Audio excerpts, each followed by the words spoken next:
إخوتي الأحباء، يوم الجمعة 10 من شهر نيسان من هذه السنة الذي يصادف فيه جمعة المعترفين، وحسب تقليد كنيستنا السريانية الأنطاكية الكاثوليكية تجري حفلة التناول الأول، أي سر القربان المقدس، سر الإفخارستية. هذا السر الذي وضعه يسوع المسيح يوم خميس الفصح، وقال: من أكل جسدي وشرب دمي فله الحياة الأبدية. فأمنا الكنيسة من بداية هذه السنة، أي من بداية هذه السنة الطقسية، بدأنا بتدريب وتعليم الأطفال على تعليم الكتاب المقدس، التعليم المسيحي وفق دستور وعقيدة الكنيسة الكاثوليكية، وأيضا تعليم رتبة القداس السرياني الأنطاكي باللغة العربية والسريانية والسورث، أي اللغة المحكية المحلية.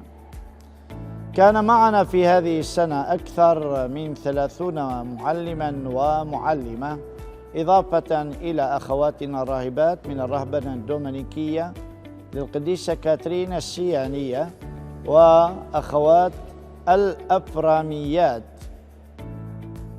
حيث بذلوا كل جهد، كل غالي ونفيس من أجل إطفاء أكيد شمعة جديدة في قلب الكنيسة، ليعدوا فعلا أطفالا تلامذة وتلميذات يرتقون في سلم الحياة، مؤمنين بالله، مؤمنين بالإنسان.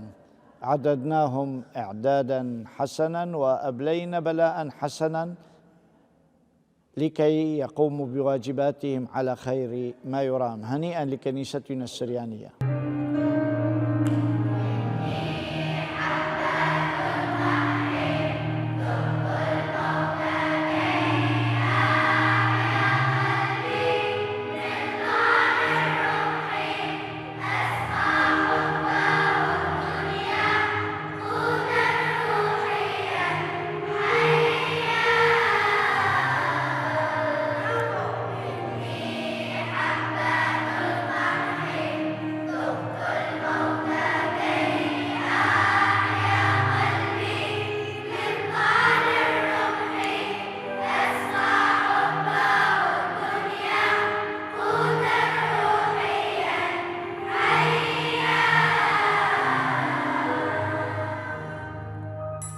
أهمية التناول الأول في حياة التلميذ المسيحي بأنه لأول مرة ولأول وهلة هذا الطفل يأخذ جسد ودم الرب يسوع، مثلما فعلا يسوع أعطى ذاته يوم خميس الفصح في العشاء الأخير، في العشاء السري الذي يعتبر تأسيس سر القربان المقدس. نحن أعددنا خلال هذه الأيام والأسابيع والأشهر الماضية هؤلاء التلاميذ لكي ما يتناولوا جسد ودم الرب باستحقاق، حيث أعددناهم أولا لكي ما يغفروا لبعضهم البعض، ليعيشوا التوبة، يعيشوا سر المصالحة، سر السلام فيما بينهم، وبعد ذلك لكي ما يتناولوا جسد الرب باستحقاق. علمناهم معنى المغفرة ومعنى الصفح ومعنى عيش السلام، وما نحن اليوم أحوجنا إلى السلام الداخلي، سلام القلب. إذن هذه الرتبة تجري بمراسيم طقسية جميلة بعد تعليم لاهوتي ومسيحي بكل ما للكلمة من معنى. غرسنا في نفوس التلاميذ كل الفضائل الإلهية من إيمان ورجاء ومحبة، وكذلك أيضا معنى كل أسرار الكنيسة السبعة والوصايا العشر ضمن وحسب كلمة الله المعطاة حسب الكتاب المقدس.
الأشياء اللي ركزنا عليها قبل كل شيء، أولا كلمة الله، كلمة الحياة.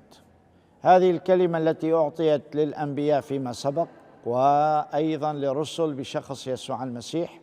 علمناهم الفضائل الإلهية، الوصايا العشر، شرحنا لهم معجزات يسوع وأيضا تعاليم وأمثال يسوع، وفي النهاية أسرار الكنيسة السبعة لكيما يأخذوها كزوادة روحية لحياتهم ويعيشوها ما بين أقرانهم، سواء في الشارع، في المدرسة، في البيت، وهلم جار. نعم، هؤلاء التلاميذ تعلموا كل ذلك إضافة إلى رتبة القداس السرياني الأنطاكي باللغة السريانية والعربية واللغة السورة المحكية. تعلموا تعاليم إضافة إلى تراتيل وأناشيد بأصوات شجية وبإيقاع موسيقي جميل جدا. تعلموا معنى العزف ومعنى التناغم أو الترنم أو الترتيل لكلمة الله. عاشوا كل هذه الألوان ضمن أيام وأسابيع وأشهر عديدة، أكثر من 6 أشهر، وإجا اليوم يوم الجمعة 10 من شهر نيسان لكيما يترجم ذلك على أرض الواقع.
اجتمعنا أكثر من مرتين مع أهالي الأطفال.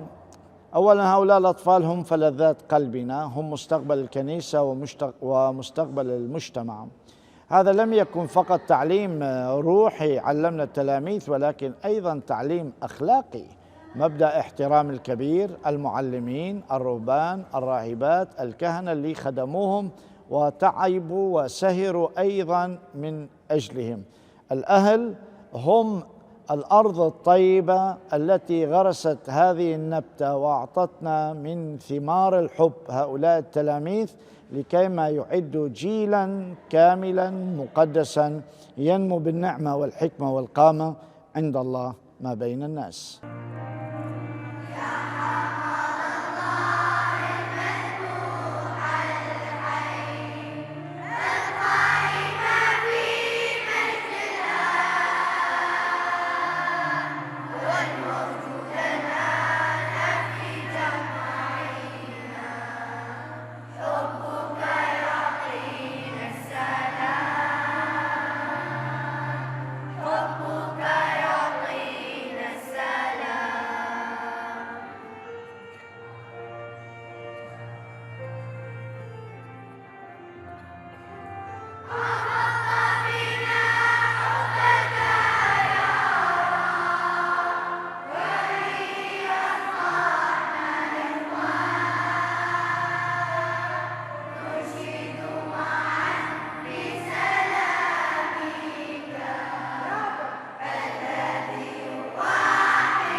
كل يوم من أيام التناول الأول كان فيه زوادة روحية إضافة إلى إرشادات ووصايا للتلاميذ. هذه الوصايا تتعلق بالآداب، بالأخلاق، باللفظ، بالنظرة، بكل الحواس والمشاعر البشرية.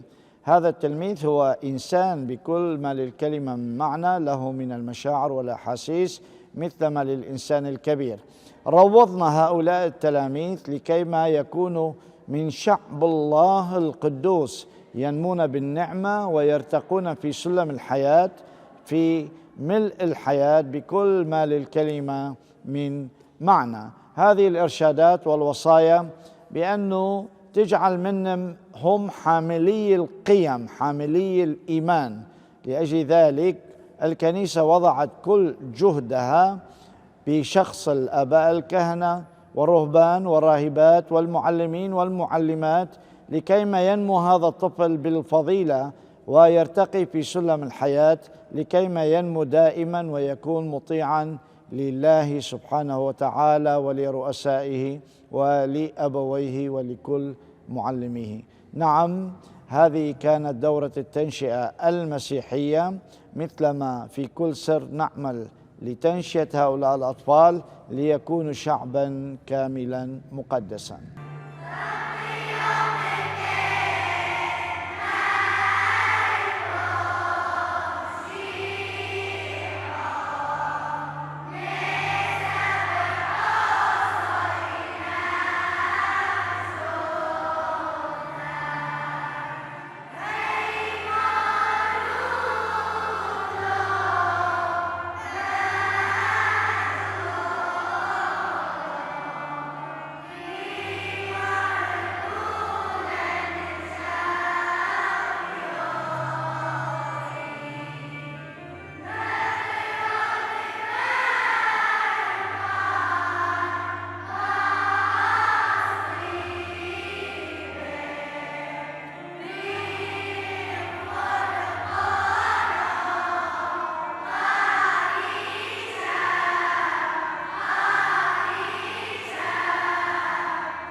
الأطفال في يوم التناول أولا راح تشوف بأنه نقدمهم كعرسان وعرائس قدام الله. هؤلاء الأطفال سوف يتزينون بالملابس البيض مثلما لبسوا ذلك في يوم المعمودية المقدسة. ها هم من جديد سوف يخلعون الإنسان القديم إنسان الخطيئة ويلبسون الثوب المزين والمرصع بالبياض، ثوب الملائكة القديسين، ثوب القداسة والنقاوة والطهارة. هذه من تقاليد كنيستنا أيضا السريانية، وبعد ذلك أيضا سوف يتممون ويكملون بقية الأسرار باللون الأبيض سواء في الزواج أو الكهنوت، ويختمون دفة هذه الحياة في الموت مثلما كان يكفن الموتى لكيما يكونوا من شركة القديسين. هؤلاء الأطفال مثلما بالمعمودية أصبحوا أبناء الله إخوة يسوع المسيح يأكلوا الروح القدس، ها إنهم يجددون العهد في المناولة الأولى ليكونوا تلاميذ ورسل مرسلين إلى العالم حاملين معهم يسوع تحت شكلي الخبز والخمر. الخبز الذي يرمز إلى جسد الرب يسوع، والخمر الذي يرمز إلى دم يسوع، مثلما أعطى يسوع في العلية الصهيونية يوم خميس الفصح خميس العهد.